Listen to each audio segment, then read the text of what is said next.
Bonjour et bienvenue à l'émission La Parole vivante. Cette émission où est-ce qu'on prend la Bible et on découvre qui est Dieu et son plan extraordinaire pour nous.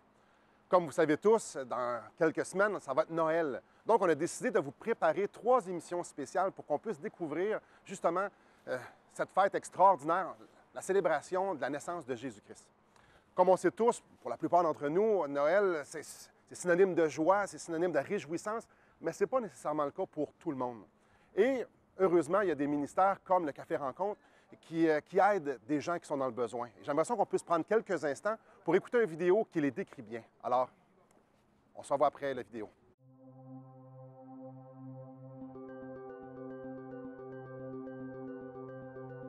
Le Café Rencontre du centre-ville a débuté en 1987 par quelques bénévoles qui avaient à cœur vraiment le quartier Saint-Roch, la basse ville de Québec, à cause de la pauvreté qui y régnait.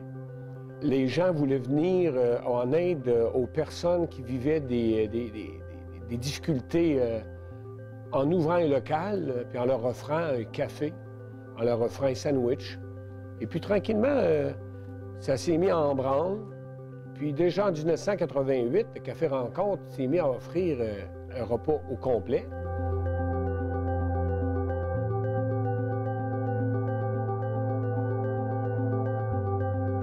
Le Café Rencontre, c'est d'abord avant tout une soupe populaire. Donc, c'est normal que ça attire des personnes à faible revenu du centre-ville de Québec, mais aussi des alentours. Et c'est aussi un lieu de rencontre pour les personnes qui viennent briser l'isolement.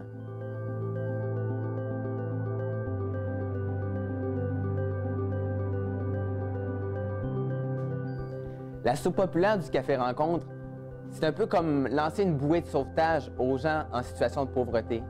Maintenant, on a des programmes d'insertion dans nos cuisines pour leur apprendre à nager. Et c'est une merveilleuse occasion de leur donner des outils pour affronter la vie.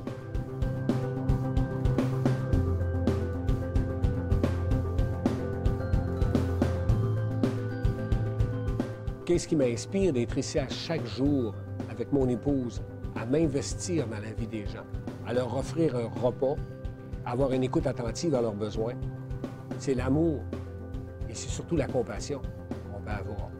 Ça, c'est un peu le salaire qu'on peut en retirer. Et c'est ça qui fait toute la différence.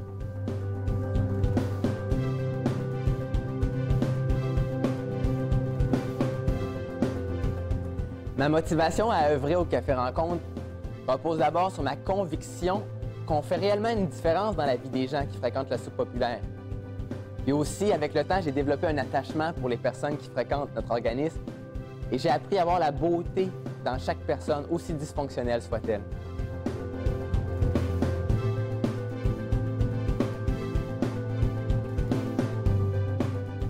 Avec le temps, le Café Rencontre est devenu plus qu'une soupe populaire.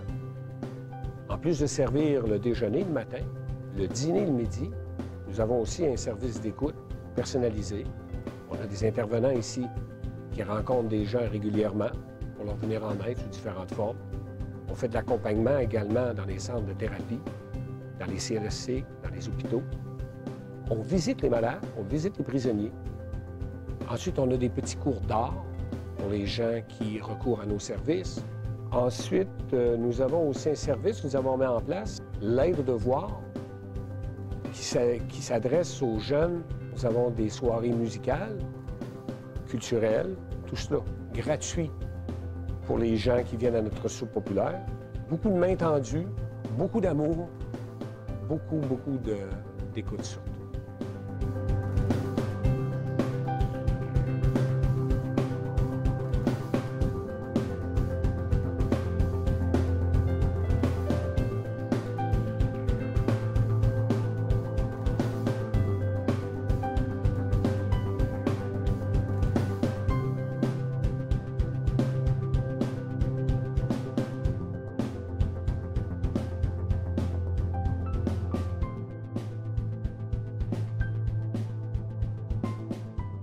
Les bénéficiaires du Café Rencontre n'ont pas besoin d'amis Facebook. Ils ont besoin de personnes comme vous et moi. Il y a 3 façons de donner au Café Rencontre. Du temps de bénévolat, du linge ou un don en argent. Merci de faire la différence.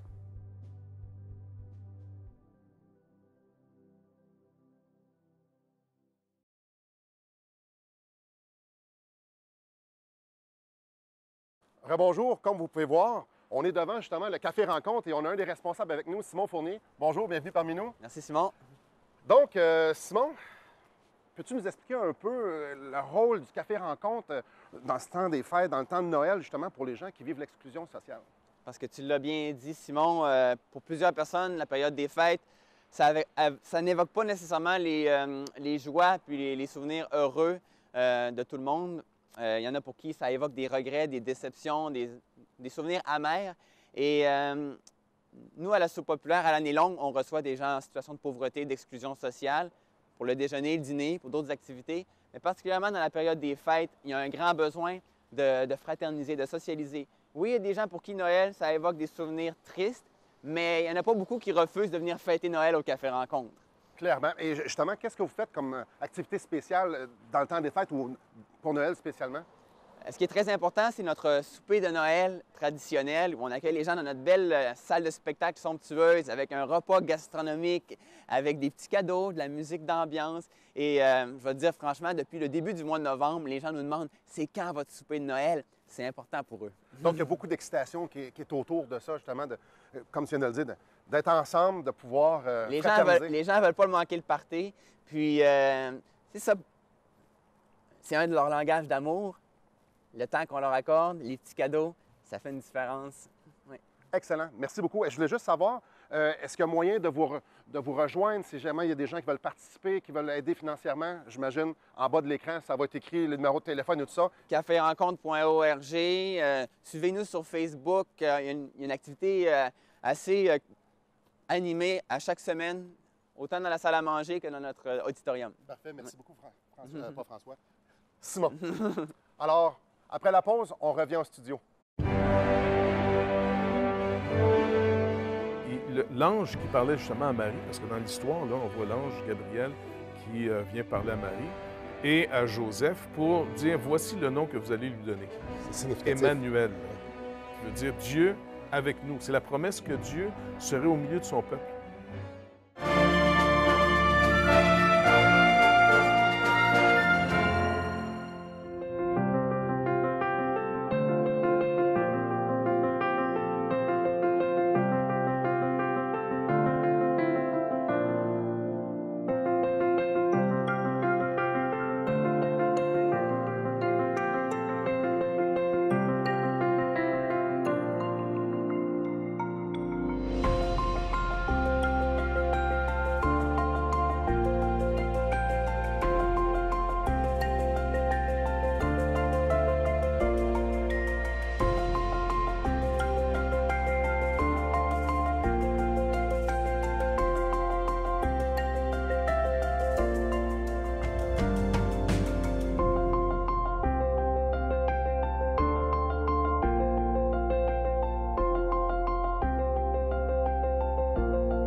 Oui, qui est Jésus pour moi, pour toi?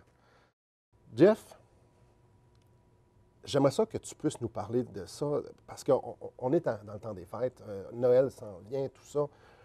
C'est pas de peu d'importance. Quand on réfléchit un instant, on est aujourd'hui, on est le 21 novembre 2017. Ça veut dire quoi?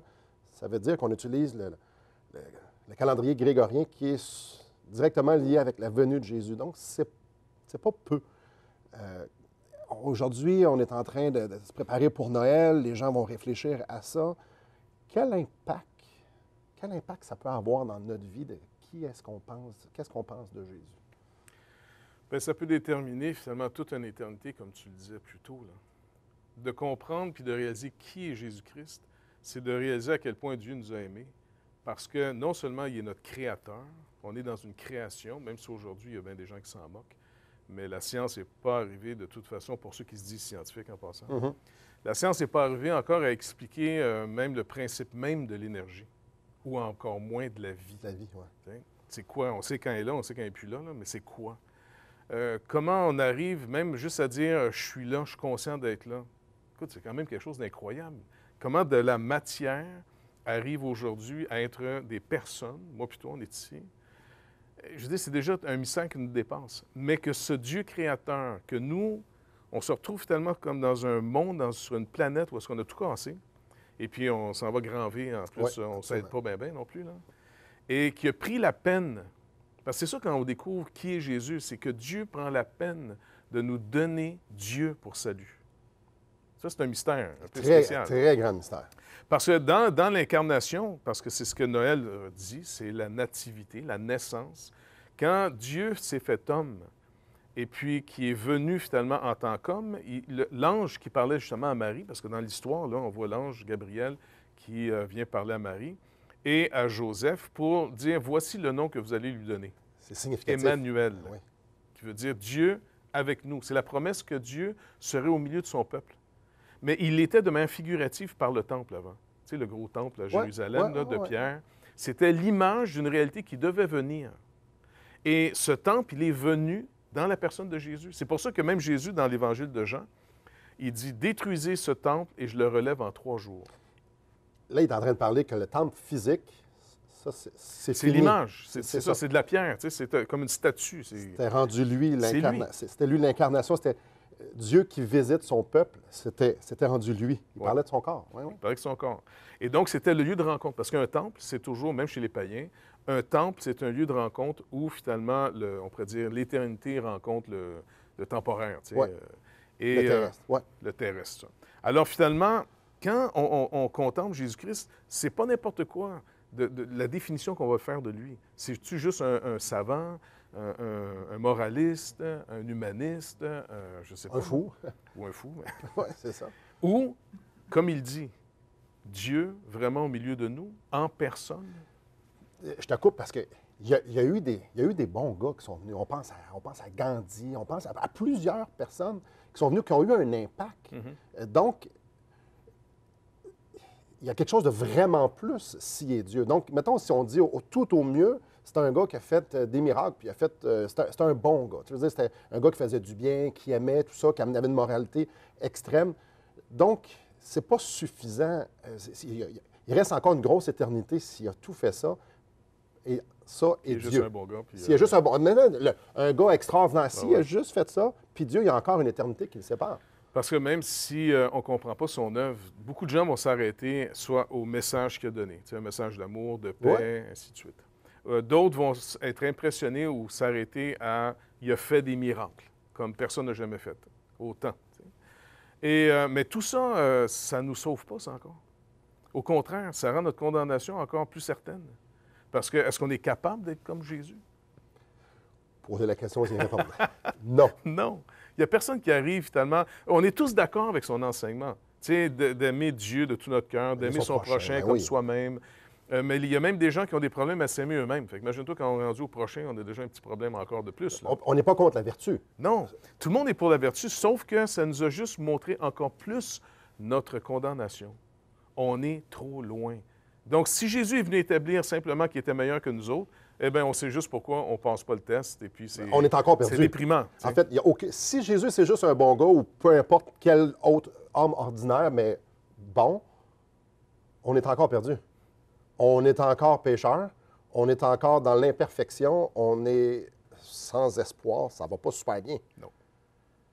De là, l'importance de dire un peu qu'est-ce que la Bible nous en dit et quel impact ça peut avoir dans ma vie, dans ta vie, dans la vie de nos auditeurs, si Jésus, c'est réellement Dieu, puis il est vraiment venu faire ce que la Bible nous dit qu'il est venu faire. On prend une pause ici, Jeff. Probablement, à la maison, ça vous fait réfléchir. Qui est Jésus? Donc, si c'est juste un bon gars, ça ne change rien dans ma vie. Il a juste eu des bonnes moralités, comme Gandhi et comme plusieurs autres, mais je suis encore un pécheur et j'ai encore un sérieux problème. Mais s'il est Dieu, il est la solution. C'est ce qu'on parle après la pause. Toutes ces choses-là ont été écrites pour notre instruction, afin que quand Jésus va arriver, quand le Messie va venir, on puisse avoir finalement un livre qui vérifie. Le Seigneur ne nous demande pas de croire aveuglément, d'autres mots. C'était pas une surprise. Non, non, non, on l'attendait. Même les Juifs l'ont rejeté à cette époque. Mais finalement, même encore ceux qui sont moindrement orthodoxes attendent toujours un Messie.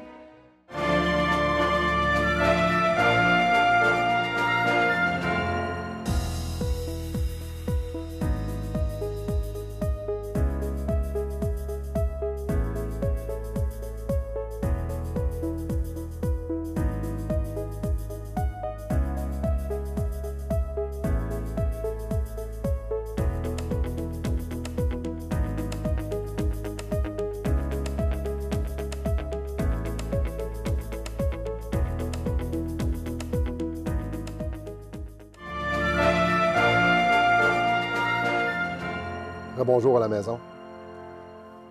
Jeff, Emmanuel, Dieu avec nous. Oui. J'aimerais ça qu'on puisse parler justement de Dieu avec nous. OK. Qu'est-ce que la Bible nous enseigne que Dieu est venu parmi nous? Parce que Dieu, il est connu que par sa parole. Ça, c'est vraiment important que si quelqu'un fait une recherche aujourd'hui et se demande est-ce que Dieu existe, comment je peux le connaître, ainsi de suite. Parce qu'il y a plein de gens qui en parlent de Dieu. Hein? Il y a plein de religions qui parlent de Dieu. Maintenant, comment on peut trouver des sources sûres qui nous disent qui est Dieu? Donc, nous, les chrétiens, on a la Bible. Les Juifs ont la Bible, les chrétiens ont la Bible. On pourrait même dire que l'islam avait aussi la Bible, parce qu'il y a beaucoup de références à la Bible. Ouais. Maintenant, la Bible, l'Ancien Testament et le Nouveau Testament, va nous donner finalement tout le programme de Dieu. Dieu va s'expliquer. Parce que, juste par expérience, là, ton expérience, il faut que tu l'interprètes. C'est qu'est-ce qui te dit que tu as compris comme il faut comprendre, par exemple.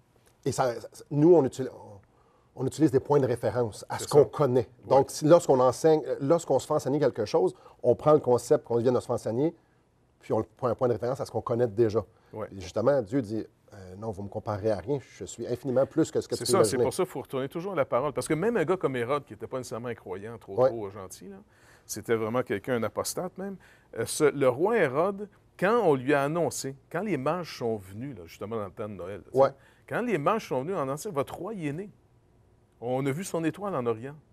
Oh, lui, ça a panique à bord. Attends, là, il a appelé les sages à Jérusalem, les scribes, qui connaissaient très bien l'Ancien Testament, et il leur demande, en passant, où doit naître le Messie?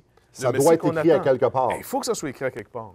Donc, les gars ont carrément donné l'adresse à Bethléem. C'est juste à côté de Jérusalem. Parce que c'est écrit. Oui, parce que c'est écrit dans Michée, un prophète du temps d'Ésaïe. C'est un vieux prophète. On est des centaines et des centaines d'années avant sa venue. Et on donne le lieu de naissance du Messie.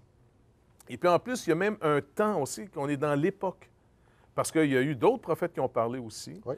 Par exemple, Daniel à Babylone, avec des révélations qu'il y a eu. Toutes ces choses-là ont été écrites pour notre instruction, afin que quand Jésus va arriver, quand le Messie doit venir, on puisse avoir finalement un livre qui vérifie. Le Seigneur ne nous demande pas de croire aveuglément, d'autres mots. C'était pas une surprise. Non, non, non, on l'attendait. Même les Juifs l'ont rejeté à cette époque. Mais finalement, même encore ceux qui sont moindrement orthodoxes attendent toujours un Messie. Oui. Maintenant, si on regarde l'Évangile que Marc écrit, okay, parce qu'il y a 4 évangiles, Marc écrit à partir de Jésus adulte. Il ne parle pas nécessairement de sa naissance, mais il va l'introduire d'une manière vraiment spéciale.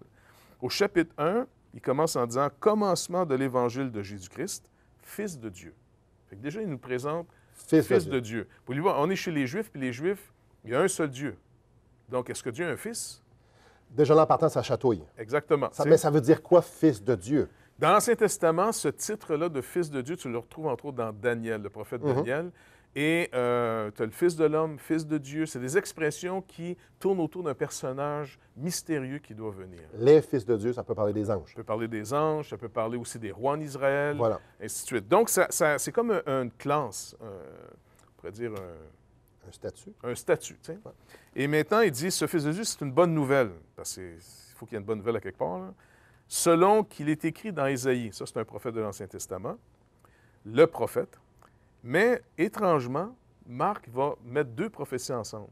Pas simplement celle d'Ésaïe, mais dans la première partie du message, je regarde bien, il est marqué ici, « Voici, j'envoie devant toi mon messager, qui préparera ton chemin. » Ça, c'est la première partie. Deuxième partie, « C'est la voix de celui qui crie dans le désert.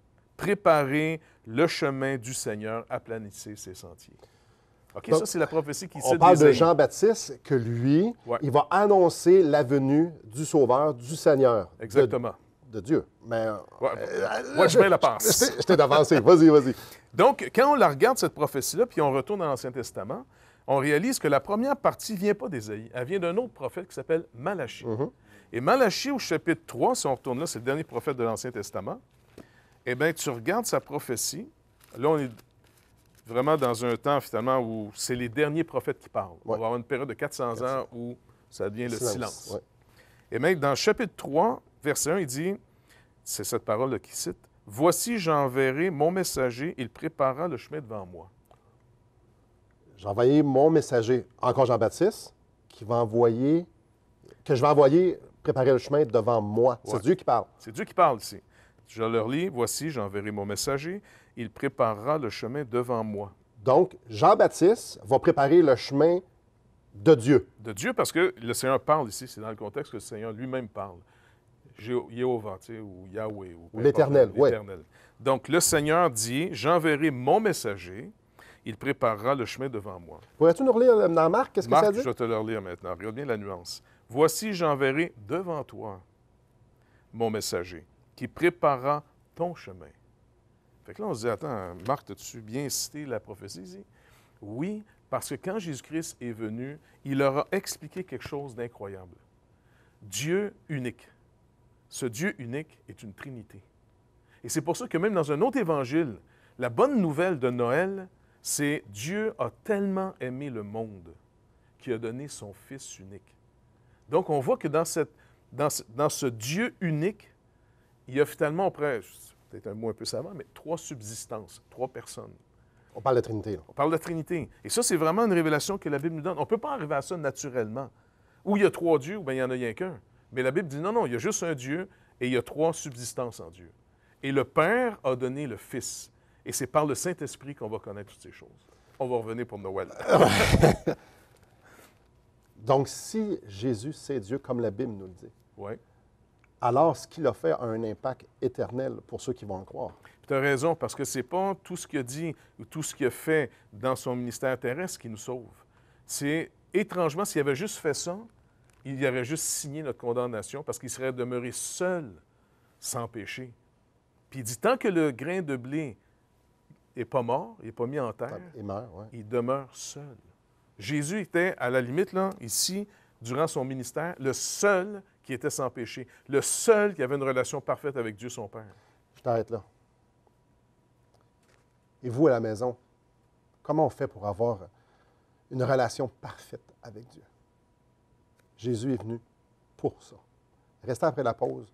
Nous allons terminer l'émission, mais aussi en vous donnant, en vous présentant ce que Jésus-Christ est venu faire pour qu'on puisse avoir cette relation-là parfaite avec Dieu. Restez avec nous. Marie, c'est une prophétie. Cette femme-là est le sujet d'une prophétie que la Vierge deviendrait enceinte. Et cet enfant-là, c'est lui qui va porter finalement notre fardeau. C'est lui qui va délivrer son peuple de ses péchés.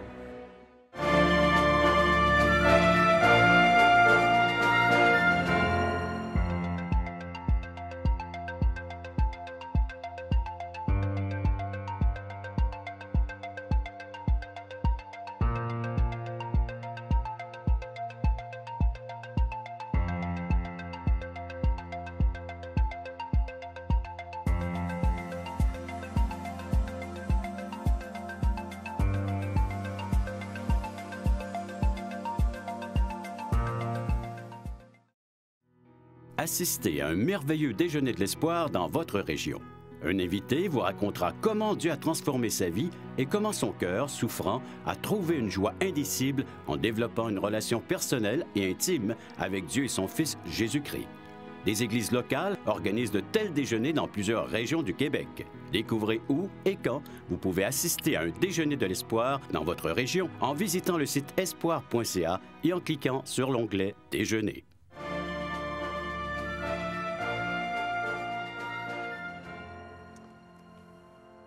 Jeff.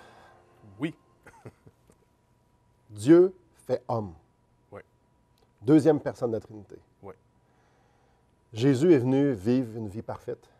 Oui, comme un être humain, comme Dieu nous avait créé au point de départ. C'est important de pouvoir comprendre ça.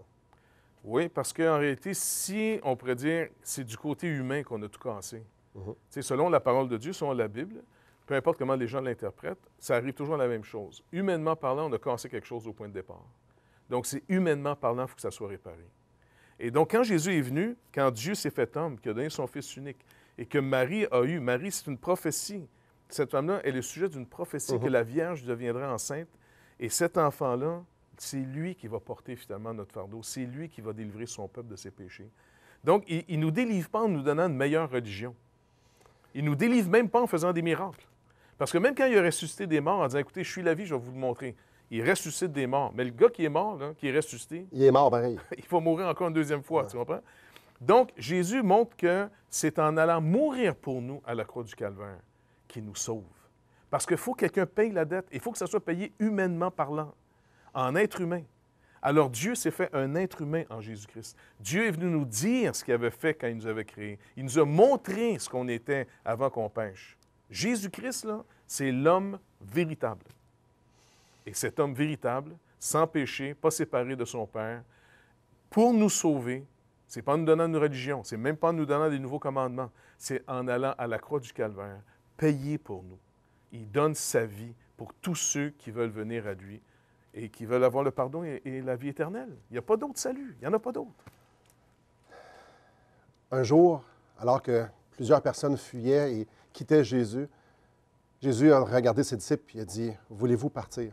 Voulez-vous les suivre? » Et Pierre a dit, « À qui irions-nous? C'est toi qui as les paroles de la vie éternelle. » Il reconnaissait par là que Jésus était le Messie promis, que Jésus était celui qui a vécu une vie parfaite et qu'il allait mourir pour ses péchés. Mes chers amis, ce que vous pensez de Jésus a un impact éternel. Mettez votre confiance en lui. Recevez-le par la foi. Que le Seigneur vous bénisse.